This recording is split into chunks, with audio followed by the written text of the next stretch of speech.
iHeartRadio Broadway, driven by Mercedes-Benz. The best or nothing. Tony, Bradley, and Lauren, welcome to iHeartRadio Broadway.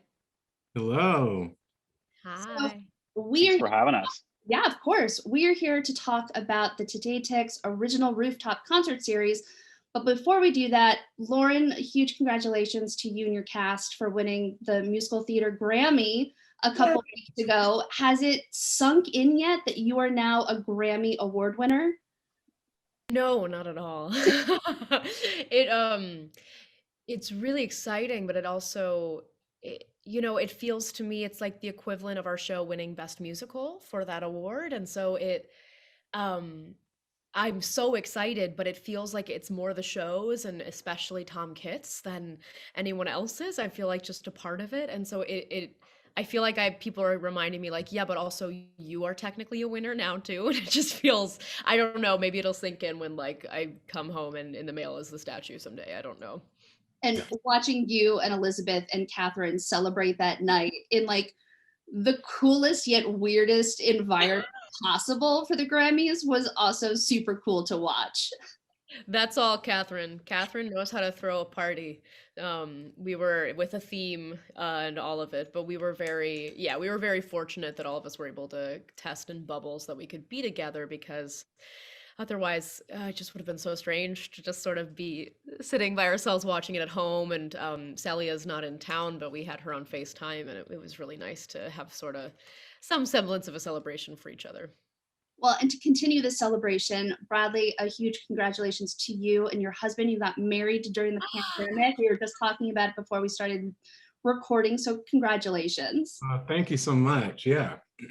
If you haven't looked at Bradley's Instagram, the photos are absolutely gorgeous of the wedding. So I try and celebrate the beautiful moments that have been going on during this whole entire time. Yeah, thank you so much. We made it work during the pandemic, which is, it wasn't an easy operation, but we did it. But we're here to also talk about TodayTix and the original Rooftop concert series. Tony, I'm going to start with you. How did this whole entire series come to be, and why was now, or really April, the perfect moment for TodayTix to kick off this concert series?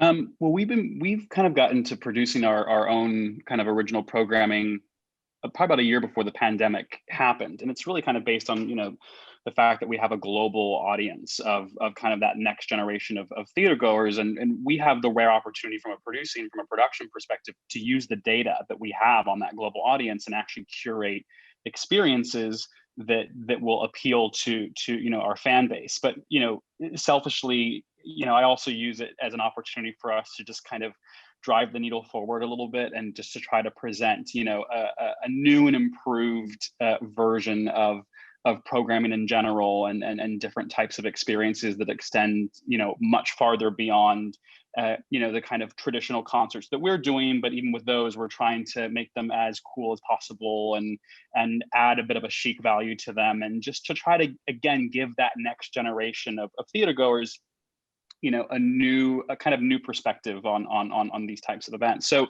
we've been doing it for a while, and obviously, when the pandemic happened, we didn't rush into the digital space the way a lot of other very courageous producers did. And because we didn't rush into the digital space immediately, we thought, let's just wait until we have either a really big project or we can actually safely get back into the space in the live setting. And so we co-produced Ratatouille, which was our kind of big digital project, and that went so well that I thought, all right, we're good on the digital now. Let's focus on getting back into the space and getting back into the room. So, April is purely because we finally have some agreed upon guidelines that are going to allow us to produce these events safely and efficiently, and to have audiences back in the space. And it's incredible to think that it's a year. It's just over a year since this happened. But I'm pretty sure I can speak for all of us when I say there's not going to be a dry eye when we walk into a live setting and there's actually an audience there. So it's been our goal and our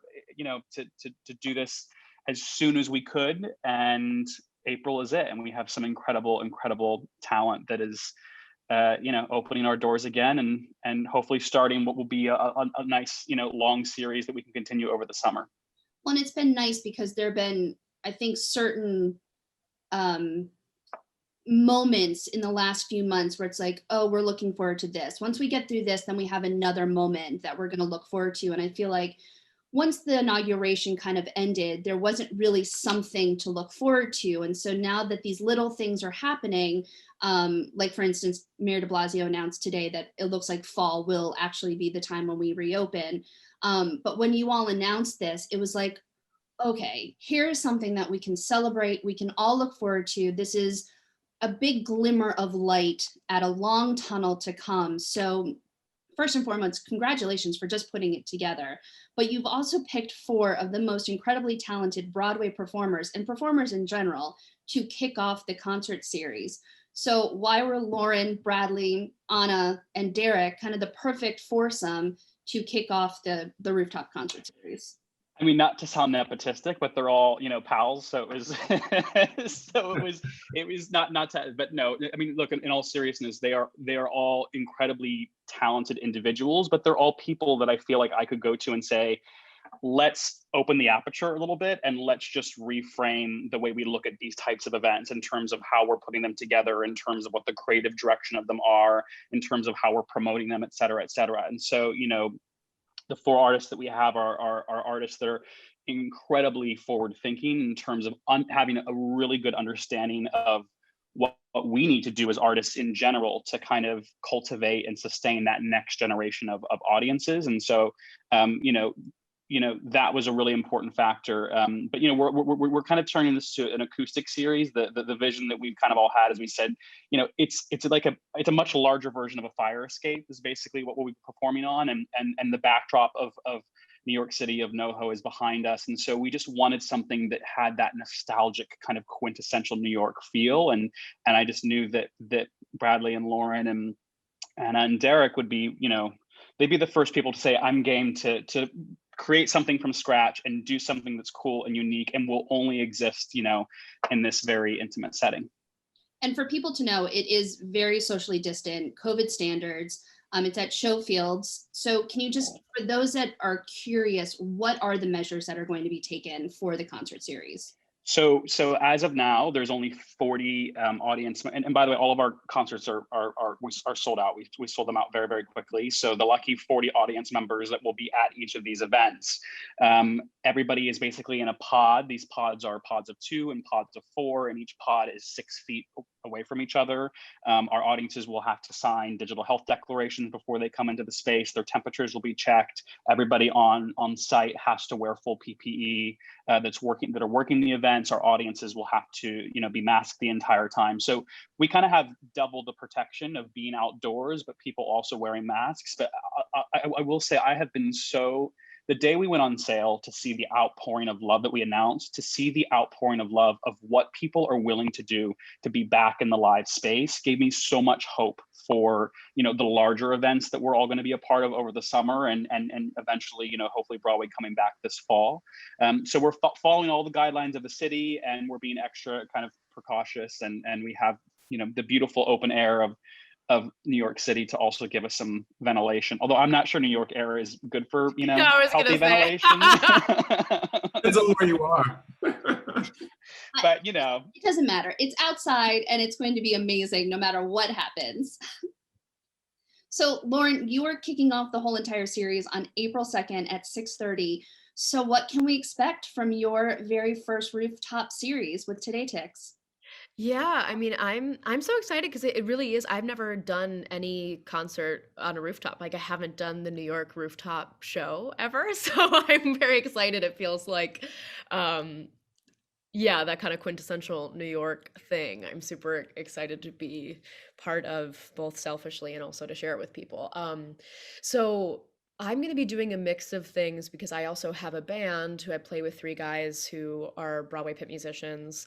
And we've played now, I mean, with the pandemic, we've had a long pause, but we started playing gigs in 2019, and we just play a huge mix of like rock and pop music and some country and folk and blues as well. And So I have my guitarist, Eric Davis, who's going to play with me. And we were just working up our set last night, actually. And so we're going to do a mix. I'll do some stuff from Jagged Little Pill, but also some songs that we've played together with our band. And yeah, so there'll be some musical theater stuff in there, and also just some of my favorite rock and pop stuff to sing with him. So I'm really excited. And as a Broadway insider and an industry member, what does it mean to you to kick off this series, but to also have a live audience again, to have people actually physically in front of you who are going to enjoy this concert? Yeah, I mean, I honestly don't know what it'll feel like. It's hard to prepare for that because that was such an enormous part of my entire life because I've worked since I was a kid, and to not have it for over a year now. Um, I've I've strangely gotten used to performing in voids now. I'm sure Bradley can relate. A lot of like taping a song for a virtual gala or a virtual fundraiser event, and I did a couple of live streamed concerts with my band without an audience there at Rockwood Music Hall, and it was great. Like, we were in the venue, we're plugged into the soundboard, all these things, and we do our song, and then it would just be like silence. And it's so weird. It's the weirdest thing. So I'm sure it's going to be really emotional and overwhelming, honestly, to be back actually performing for people in person. And Bradley, what can people expect from your series, your concert that's going to take place? And yours is on Saturday, April 17th. Yeah, I'm so excited. I'm getting emotional just thinking about it because it's been over a year since I've performed and sang in front of an audience. But it's going to be springtime in New York. It is springtime in New York, and nothing is like that. And I want to just make it a night of feel good songs that like make you want to fall in love and make you want to smile. I think we've been through such a traumatic time for so many different reasons over the past year. So if I can just provide, an hour of music that's going to make you have your troubles go away and make you put a smile on your face and make you, reminisce about the good times, and that's what I want to do. So there'll be some Broadway songs. There'll be a little, I have to sing a little Lion King because that's the bread and butter, right? But also some other Broadway hits, some pop tunes, some original music. I've been recording a lot during the pandemic and releasing visuals during the pandemic. So it'll be fun to do that for people for the first time. And just, I'm a 90s kid, that R&B music that made you want to fall in love, right? And singing all of these things in my voice and not having to worry about portraying them as Simba or portraying them as whatever role I played on stage, right? Singing them as me. It's going to be a good night. I'm getting emotional just thinking about it.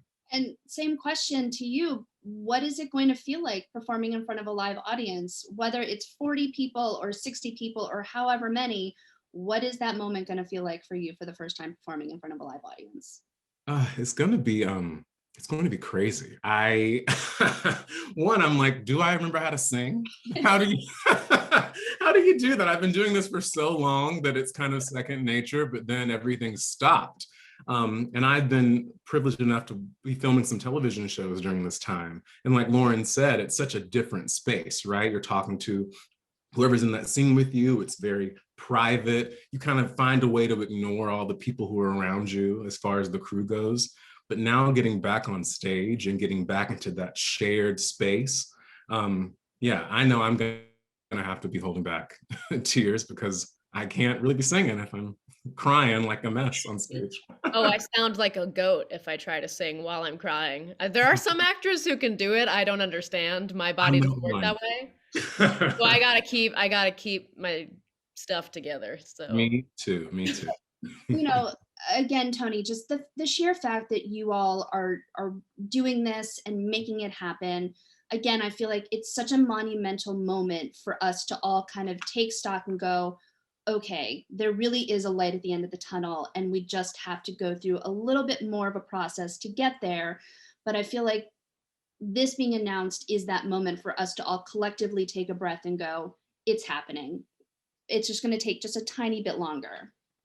Yeah, no, you're absolutely right. And look, the great thing about, our CEO Brian at TodayTix, is he's been the first person that's been willing to say, I don't care what it costs. Let's just do it. Let's get back into the room. Let's get back into the space. Let's support our artists. Let's begin to scale forward. And so, yes, even though we're only starting with 40 people, every week that goes by, we're seeing regulations, get looser and looser as we reach, new milestones in getting people vaccinated and getting this virus under control. So it's exciting for us to start at this point, but it is that starting point. And the thing that I tell my colleagues all the time is, in a way, this is about regaining our balance. Like we need to get the muscles going again, both as an audience and as for our artists and for those that are helping to support and create this art. We're going to regain our balance, and I think that these are going to be really great celebrations of doing just that. But yeah, this is the beginning of hopefully what will grow into larger events. Continued not just at the space at Showfields, but at other venues in New York. Look, we're a community of creators. We're a community of creative people. And now is the time to call on that creativity to innovate and just figure out how to make it work, and innovate and figure out how to get us back, because we have to get people back working. We have to get our artists back working. Like it's and I know we all know that, but I think for me, it's like, okay, we know we can't do X, but let's figure out how to do Y. And I think, this series and so many more, and a lot of our colleagues in the industry are doing similar initiatives. And it's just good to watch everybody roll up their sleeves and say, okay, we're going to figure out how to make this work, because it's time and it needs to happen. And is it safe to say, if these 4 shows go well, I mean, they're already sold out, so they already have gone well, is it safe to say that there will hopefully be more shows with the Rooftop series down the road? Oh yeah, 100%, and definitely more shows. I'm gonna every person that's doing these concerts, I'm gonna twist their arm to make them do more for us at some point. So, I hope that we can not only do more shows with the talent that we have in this series, if the stars align, but 100%, we're excited to keep this going. This is the train leaving the station again, and so I want to make sure that we keep that momentum up. And I think that there's already this air of possibility in New York City right now, in terms of, the good weather, of course, is changing a lot of our attitudes, but just, having leadership, in our world in so many different ways, and watching us get this virus under control, there's a lot of hope. And I think the summer is going to be just this kind of incredible, responsible celebration of us returning to, a new chapter, and a new version of normal. And with that said, I did mention that this morning Mayor de Blasio announced that it looks like fall will be the time when Broadway does reopen. They're committed to a vaccine site in the theater district and pop-up testing and all of that, and more to come with those announcements. But when Broadway does reopen, and let's say it is a September opening, the 3 of you are Broadway industry members. Are there changes that you would like to see happen when it comes to Broadway reopening, and what changes would you like to see going forward with the Broadway industry altogether? How much time do we have for this chat? You take as long as you want. I mean, I'll just say this first, because I'll use this one point of view, is I really want to make sure that we start to support and cultivate that next generation of audiences. I think that the audience has changed. The audience was already changing. The audience has changed. It's a whole new demographic of people that we need to rely on to support the art that we create. And the reality of that demographic is there are a lot of people that didn't grow up with theater, right? It wasn't a part of the kind of, their social climates, growing up, and it was replaced by, many different other formats in schools, and with the advent of the internet and social media and all that sort of stuff. So I feel like we have to do 2 things. We have to kind of train or remind a whole new generation of why the theater is as magical as it is, why it's important, why it's vital. And in order for us to do that from a business perspective, we have to ensure that we have, accessibility across the board, and not only in terms of ticket prices, but in terms of how people can buy tickets, which is a big thing that we're dedicated to at TodayTix, right? Is really kind of becoming and being that platform for that next generation.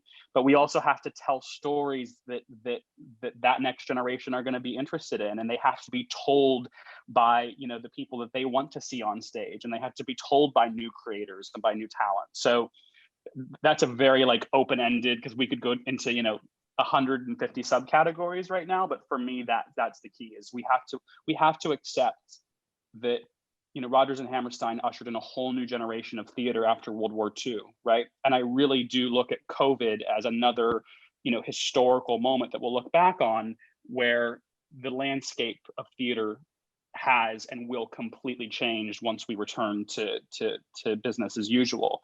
So we just have to keep that in mind. And I just hope that, we're focused on innovation, and we're focused on the next generation in every single category, including, but not, last but not least, the audience. Lauren and Bradley, same question to you both. Yeah, I think that the theater is such a community that welcomes, right? It's an industry that welcomes everyone, but I think that the pandemic forced us to see the cracks in it and see the flaws and see where we have so much work to do, that we are not perfect.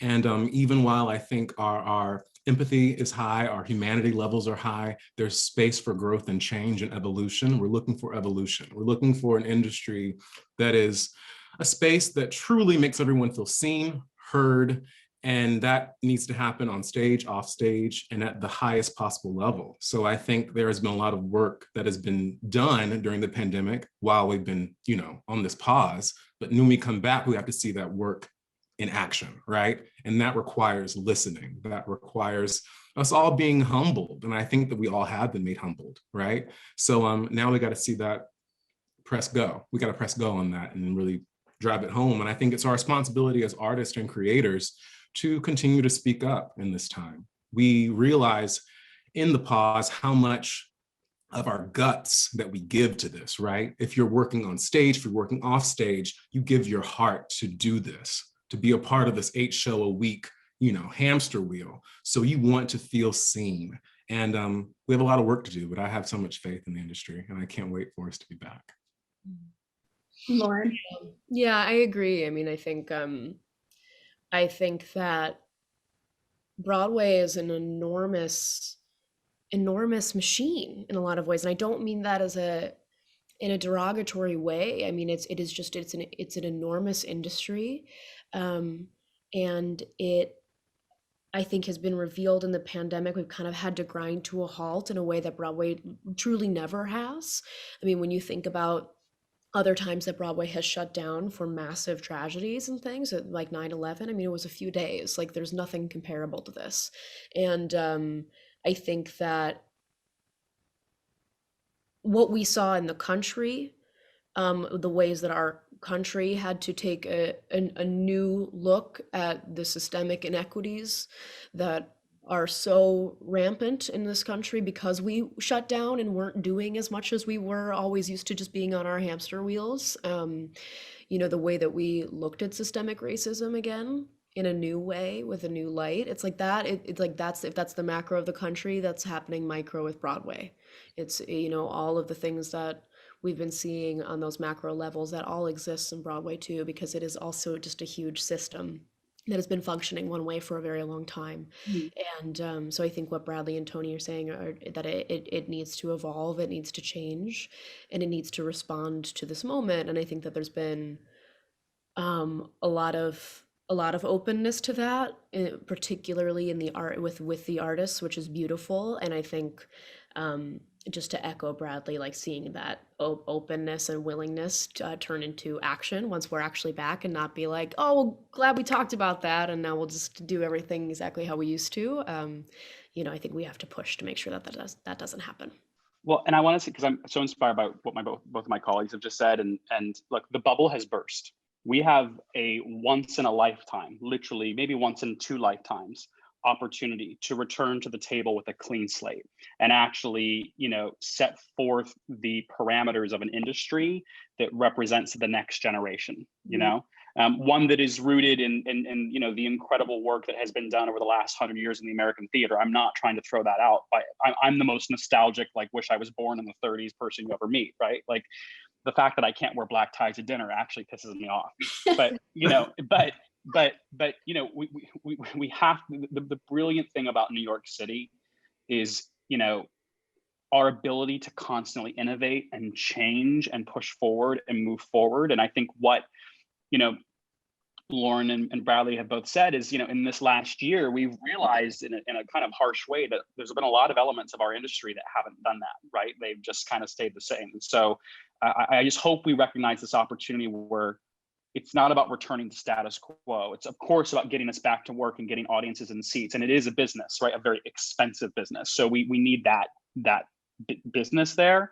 But I think it's just time to do things differently. And it's time to just kind of set a new way. I mean, look, just take a walk through Times Square right now and you'll see exactly how important Broadway is, because it's desolate. There's nobody there, right? And every restaurant and every coffee shop and every hotel, they're all hurting. And, we talk about sports and other industries, and you compare the numbers in New York City and New York State from sports to theater, they don't even come close, So it is time to realize why theater matters. But that, again, I go back to this point of this is why we have to re-educate a whole new generation of why theater matters. And we finally have that opportunity to do this. So I hope we do. Well, this conversation took a completely different turn, and that's my fault. But we are here to celebrate TodayTix and the original Rooftop concert series. I'm so thrilled that it's kicking off on April 2nd with Lauren and then with Bradley and Derek and Anna. So again, congratulations. I'm so excited that this is happening. It's going to be amazing, and I cannot wait to see what's next. Thank you. Thanks for hosting us and for, getting our, give us a little digital soapbox. Anytime you guys want. iHeartRadio Broadway is here for that soapbox. Don't dangle that carrot, because I have a lot to say, and I think everybody knows that. And I think Bradley has a lot to say, and Patten has a lot to say. So let's just start a podcast. I was going to say the three of you can start a podcast for iHeartRadio Broadway. Done.